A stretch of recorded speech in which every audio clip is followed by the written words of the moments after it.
things are different for everyone. But some of the red flags for me personally, not knowing each other for a long time or long enough, from my point of view, not having built that personal relationship, that personal understanding of when you hit the first bump and you will have an argument and it will happen.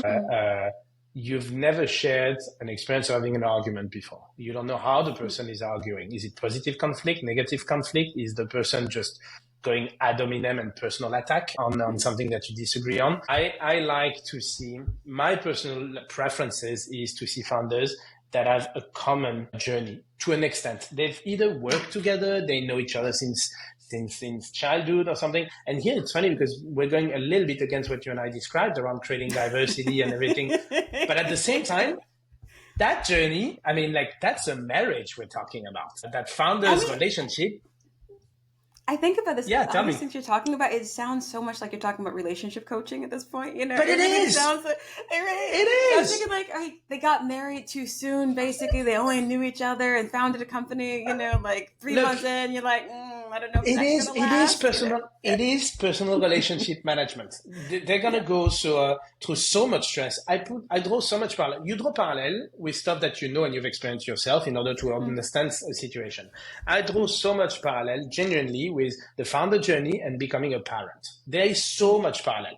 Like, hey, society tells you it's amazing. And it is, but society doesn't tell you how hard it is as well. And let's be honest, it is. I mean, when I was a founder, you know, the number of times people were telling me like, oh, Nico, but you're free. You're like, yeah, I'm free. I'm free to work all the time and not being able to not think about my business. Yeah, free to be stressed, free to lose all your hair.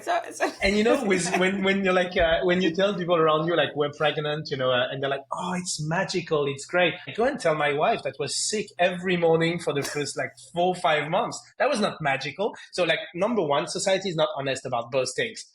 Number two, you know, both the journey, the founder and the parent journey, there's tons of books.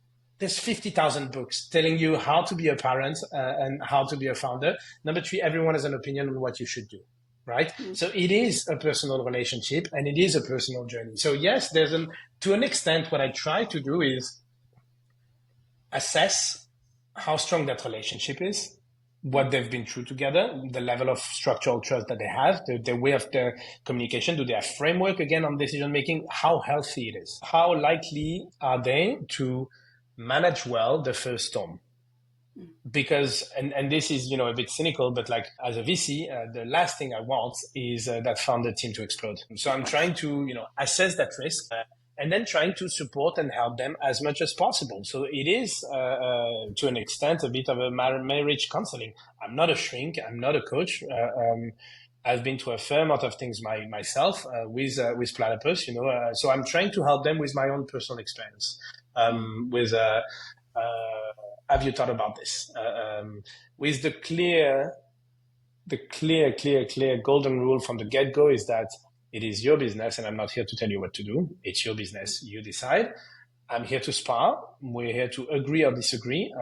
Just know that I have your best interest at heart, but you don't have to do what I'm telling you to do. You have to do what you want to do.